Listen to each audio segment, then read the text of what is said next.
Deus falou assim, meu servo Jó é incrível, olha como ele é do bem, como ele é positivo. Aí Satanás veio e falou, é fácil ele ser um cara positivo. Você abençoa tudo que ele faz. Aí Satanás falou, então deixa eu tocar nele para ver se ele é realmente esse cara. Aí Deus falou, então faz o que você quiser, Só não machuca ele. só não toca na pessoa dele. Né? Então começou daqui. Uhum. Que É você aí que eu já acho errado. Você acha errado aqui? Porque eu acho que Deus não deveria ter... puxado falado esse cara, papo, né? Não, eu falo assim, cara... Aí o problema é seu, se você não acredita, se você acha que é segundo as intenções, o problema é seu. Eu tô falando aqui que o cara é um devoto aqui, ele é um cara bom e acabou, fim Você de acha que não papo. precisa nem discutir. sabe? Tipo, E raio na cara, eu cabeça. sou Deus, eu não ia É. discutir com o cara que tá ali. Mas fazendo, entendeu? é aí que é o negócio, né? Às vezes a gente Tem que se tenta provar. entender esse mundo sem ter todas as informações. A gente não consegue Não, claro, entender a sim. complexidade do mundo. Então, no final das contas, se a gente não tivesse a noção do todo, a gente não faria o que aconteceu para nos trazer a moral da história que a gente vai colher no final dela, né? Sim. Então, assim, é como se Deus ele pode ver o passado, o presente, o futuro. Então, no final das contas, quando a gente fala do futuro, ele está no passado. O eterno é diferente na concepção dele. Então, tudo tem um sentido. Mas, Rodrigo, qual que é o sentido disso? Porque, realmente, como que eu vou deixar tocar em alguém que eu amo, cara? Não, e olha que interessante. Eu estou gostando de ver a sinceridade da problemática que vocês estão levantando aqui. E porque a Bíblia realmente é confusa quando você lê assim à primeira vista. E se houver algum ateu, agnóstico, alguém que não gosta da Bíblia lendo, tá vendo isso? Mas agora eu quero ver o que esse teólogo aí vai fazer para salvar esse livro tão ridículo. Antes de entrar propriamente dito na problemática, que eu vou até piorar a problemática que você colocou com base na indagação deles aqui, eu coloco assim, realmente, se olhando assim, parece um livro ridículo. Agora, um livro ridículo que transformou tantas vidas, que é o maior best-seller do mundo, que tem mais de 7 bilhões de exemplares vendidos de 1826 para cá. Você está entendendo? Que nenhum país obrigou a leitura da Bíblia. Mao Tse Tung obrigou que toda a China lesse o manifesto lá, né? Não o manifesto comunista, o livro da Revolução Cultural Chinesa, o livro vermelho. Então, lá na China, todo mundo era obrigado a ler o livro vermelho. Nunca, nem a Igreja Católica, quando teve no apogeu na Idade Média, obrigou os fiéis a lerem Bíblia. Nunca nenhum país obrigou a ler Bíblia. Não existe isso. E é o livro mais lido do mundo. Então é estranho. Como é que um livro aparentemente tão ridículo faz tanto estrago? Ou para amá-lo, porque pessoas deram a vida pelo... Eu nunca vi um especialista em Shakespeare dar a vida dele pela sua interpretação do Hamlet. Mas quantos mártires morreram pela Bíblia? Então, peraí. Aparenta ser realmente uma história ridícula.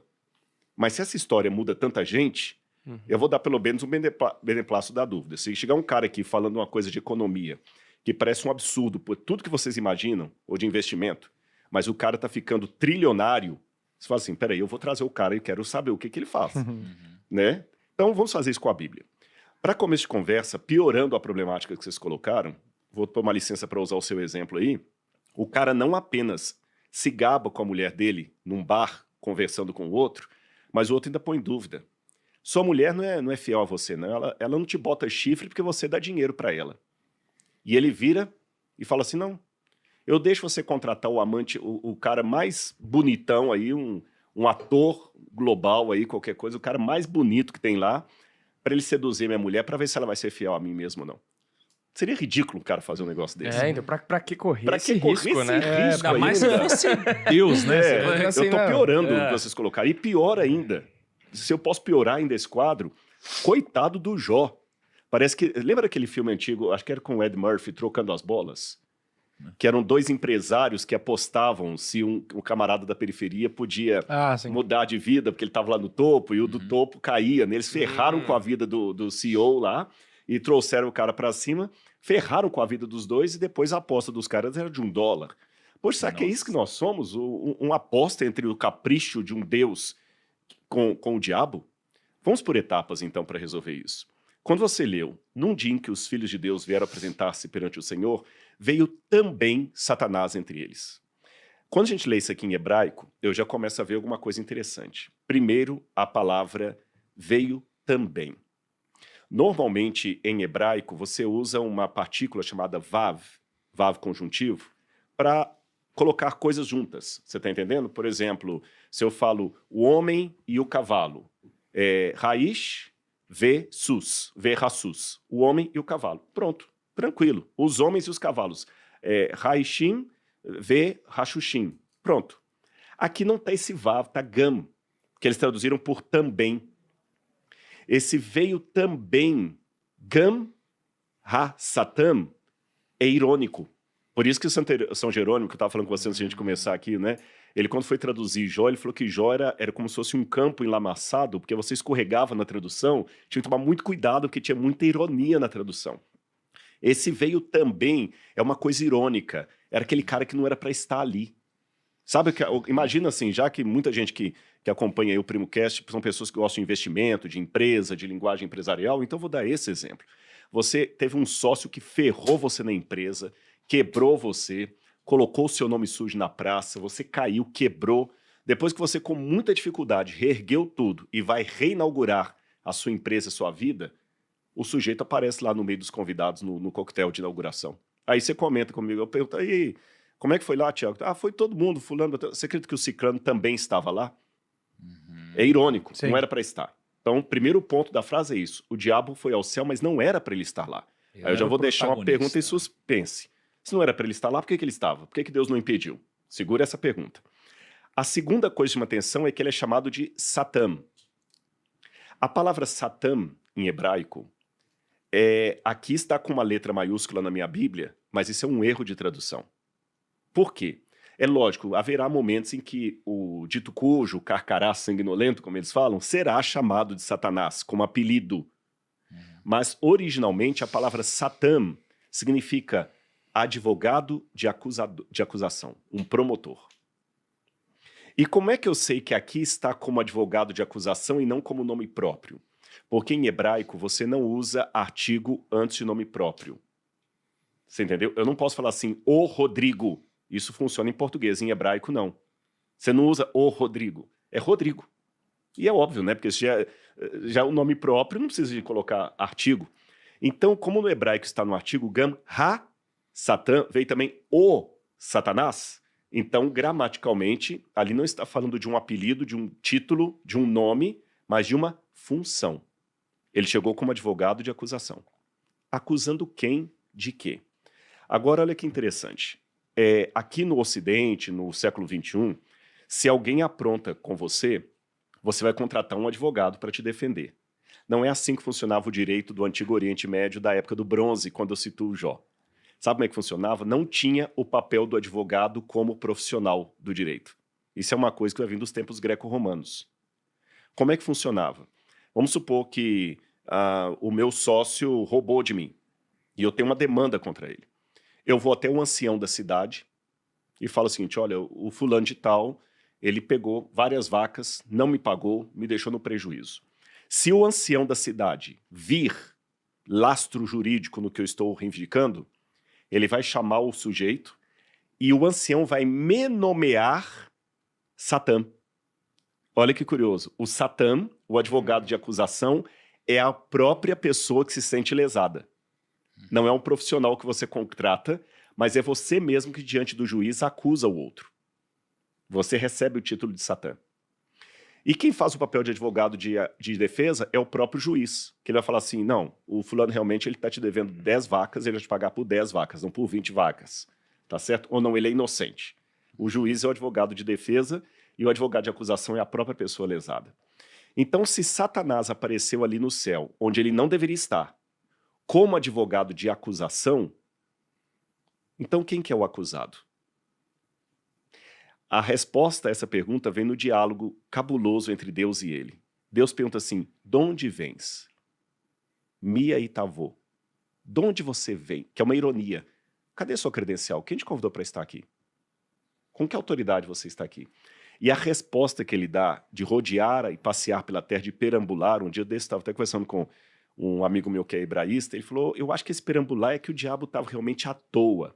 Eu tenho uma visão um pouquinho diferente. No livro do Gênesis, você tem uma frase análoga quando diz que Deus passeava pelo jardim na viração do dia. Tanto é que algumas traduções da Bíblia trazem assim, de rodear a terra e passear por ela. Não perambular, passear por ela. Deus também passeava pelo jardim quando Adão e Eva comeram do fruto proibido. Passear. Davi passeava pelo seu palácio à noite, quando ele viu Betseba tomando banho, e foi lá e pegou a mulher do cara. O que significa esse passear? Não é um passear porque você vai à Disney. Significa um tipo de caminhada que você dá no seu território para ver se tudo está bem, de acordo com a sua vontade, se não há rebelião, se não há movimento para te tirar do poder.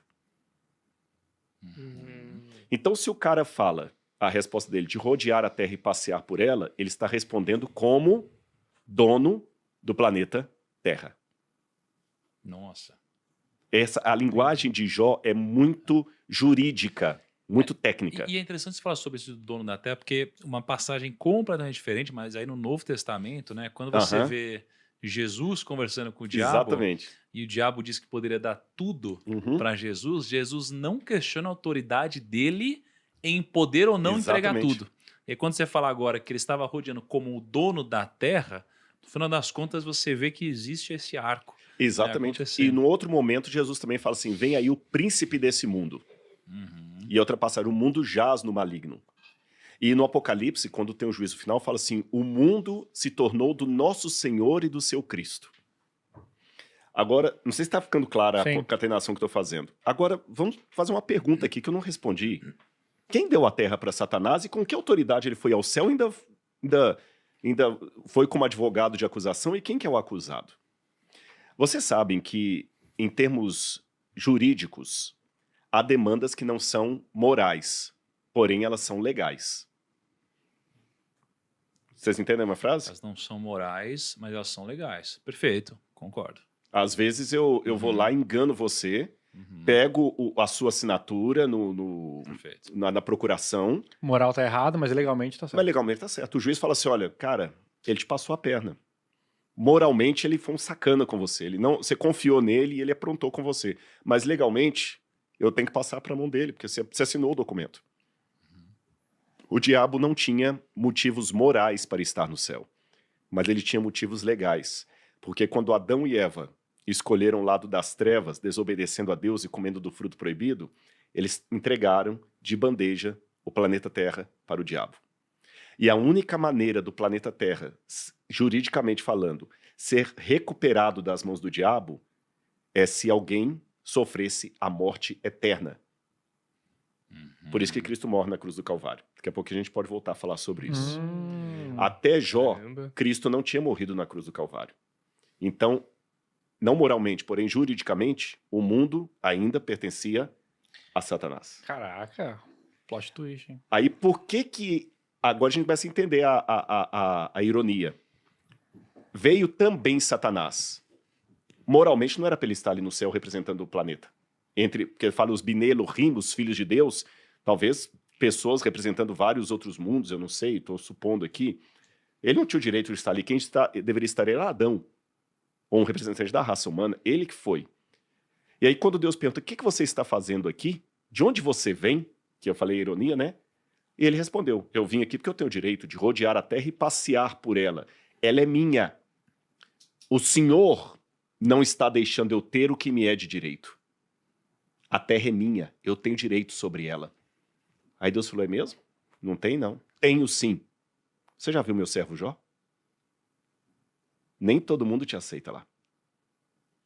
Então, o maligno não pode reclamar a posse completa do planeta, o que a gente estava conversando um pouquinho antes de começar aqui, questão do livre-arbítrio. Enquanto houver um grupo, ou uma pessoa que seja, no mundo, porque Deus não precisa de maioria, que fala assim, eu não aceito o mal na minha vida, o diabo, essa que é a ira dele, ele não pode abarcar o mundo inteiro enquanto tem pessoas que o rejeitam. Aí Deus falou assim, não, Jó então foi o argumento que Deus usou para mostrar ao diabo que ele estava errado, que a terra não é dele, moralmente. Caraca, agora faz sentido.